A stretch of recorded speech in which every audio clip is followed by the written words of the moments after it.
There's actually a pretty simple way to make a Backrooms movie feel scary. You show a dark hallway, you throw in some analog noise, maybe you let us barely see something move. And for a few seconds, sure, that works. But that was never the hard part. The hard part is making the room feel scarier than the thing inside it. And that's why I'm kind of split on this new Backrooms teaser. Because on one side, I do think it gets something important right. It still seems focused on the space itself.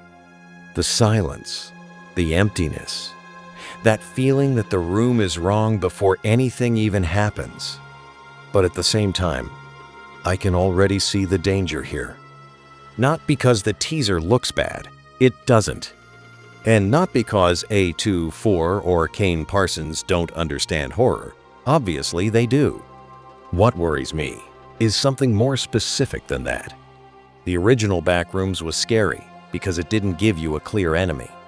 No villain, no face, no clear rules. Just a place that felt like reality glitched and left you stuck there. And the second an adaptation starts explaining that too clearly, or cleaning it up, or turning it into a threat you can follow, it stops being that same kind of fear. So that's what I want to talk about here. Not whether the movie looks good, not whether the visuals are impressive, not whether fans are going to like the lore. I want to ask the harder question. Does this teaser protect the one thing Backrooms really cannot lose? First, let's be fair. I do think the teaser gets one big thing right. It doesn't rush to explain itself. And that matters more than people think. Because Backrooms horror doesn't start when something attacks you. It starts when you stop trusting the room, when you can't tell where the exit is supposed to be, when the hallway feels familiar, but also completely wrong, when the space looks like reality, just put together the wrong way. And at least from what we've seen so far, the teaser still seems to get that. It still feels like the room comes first. And that's a good sign. A lot of weaker horror adaptations mess this up almost immediately. They treat atmosphere like it's just set up, like it's there for a minute and then the real threat shows up. But with Backrooms, the atmosphere is the threat. The room is not just where the horror happens. The room is the horror. And to its credit, the teaser seems to understand that. It lets the emptiness sit there. It doesn't dump a ton of mythology on you right away. It doesn't instantly turn everything into lore, labels, factions, and survival rules. That restraint is smart. Because the original Backrooms image didn't go viral because it told some huge story. It went viral because it hit a nerve. A very specific nerve. It felt like a place that should make sense, but somehow doesn't. Like, you should be able to orient yourself, but you can't. Like you're still technically in the world, but it no longer feels like your world.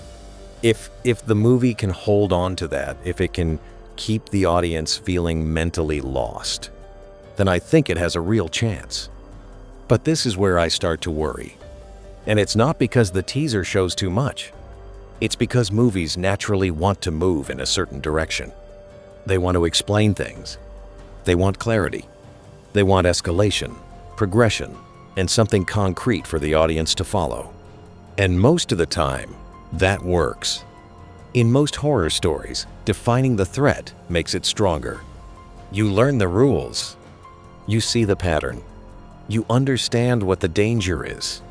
But Backrooms is one of those rare cases where too much definition can make it less scary. Because the original fear was never, what is chasing me? It was, why does this place even exist? And that is a very different kind of fear. A monster gives your fear a shape.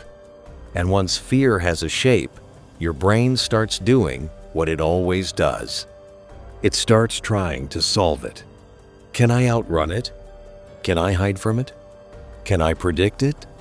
Can I survive it? But you can't solve a hallway. You can't outsmart a room that doesn't seem to end. And you can't really fight a space that makes no sense. That's what made the original Backrooms so unsettling. There was nothing to fight. Nothing obvious for your fear to lock onto. Just space. Repeating space. Meaningless space. A place that felt less like a haunted house and more like a normal place with something deeply wrong in it. And that's the risk I see now. Not that the movie will be bad, but that it could become too understandable, too easy to read, too easy to follow, too easy to turn into normal horror logic. And once that happens, Backrooms stops feeling like a place you fell into by accident and starts feeling like a setting built for scenes and encounters. That's not a tiny change. That's the whole thing. This is the part I think a lot of people miss. The hardest part of adapting Backrooms was never just the production design. Not really. Yeah, the wallpaper matters. The lighting matters too. The texture, the geometry, that old analog look, all of that matters. But that's still not the real challenge. The real challenge is this. How do you make people fear a place that isn't alive, but still feels hostile? How do you make the space itself feel like the villain without turning it into a creature nest or a puzzle or a map with clear rules? Because once the room becomes just a container for things happening, it loses what made it special. The best version of Backrooms is not a scary place where scary things happen. It's a place that feels wrong before anything happens. And that difference matters a lot. A normal horror movie asks, "What's in the dark?" Backrooms asks something way more unsettling. What if the dark isn't hiding anything? What if the place itself is the problem? That's a lot harder to sustain. It takes patience. It takes restraint. It takes a filmmaker who's willing to trust empty space. And that's hard, because most movies eventually want to cash in on the tension. They want to reveal things. They want to escalate. They want to make the threat more concrete. They want to reward curiosity with answers. But Backrooms worked because it refused to do that. It left you with a room and a feeling. And honestly, that's probably one of the least movie-friendly things about it. Which is exactly why this adaptation is so interesting to me. Because if the film really works, it won't be because it gave us more. It'll be because it knew what to hold back. And that's where this teaser gets genuinely interesting to me. Not just as hype, not just as fan service, but as a test. Can a film preserve a kind of horror that was never really about spectacle in the first place? Because the original Backrooms image worked almost like a mirror. It didn't show us some totally alien world. It showed us a warped version of one we already know. Office lighting, industrial carpet, generic walls. These are the kinds of places we move through all the time without thinking about them. Places we pass through, not places we're supposed to stay in. And that's why it hit so hard. It wasn't just uncanny. It felt familiar in a way that made you uneasy. Like the image was saying, you know this place. You've felt this place before. Maybe not literally, but psychologically? Yeah, probably. That's why, for me, the real test of this movie won't be whether it scares me in the theater. It'll be whether it changes how ordinary places feel afterward. If I walk into a hotel hallway 2 weeks later and something in me tightens up, that's success. If I'm standing in a parking garage and suddenly notice the fluorescent hum, that's success. If a completely normal corridor starts feeling less like background architecture and more like a system that doesn't want me there, that's success. Because that's what Backrooms does at its best. It messes up the ordinary. So yeah, I do think the teaser gets something right. It seems to understand that Backrooms can't survive as just creature horror. The room has to matter first. The emptiness has to get to you before anything inside it does. But the worry is still there. Because adapting Backrooms means fighting against the instincts movies usually reward. The instinct to explain. The instinct to personify.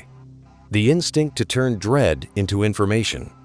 And if this movie can resist that, if it can keep the space abstract, oppressive, and indifferent, then it could become something rare.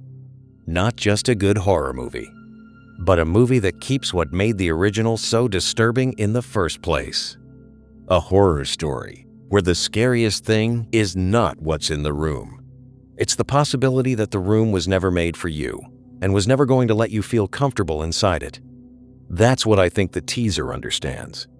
And that's what I'm still worried the full movie could lose. So maybe that's the real question. Not, will the Backrooms movie be scary? But, will it still make ordinary spaces feel wrong after you leave? Because if it does, if it can make you afraid of a hallway you've walked down 100 times, then it got it right. What ordinary place in real life gives you Backrooms energy? And why?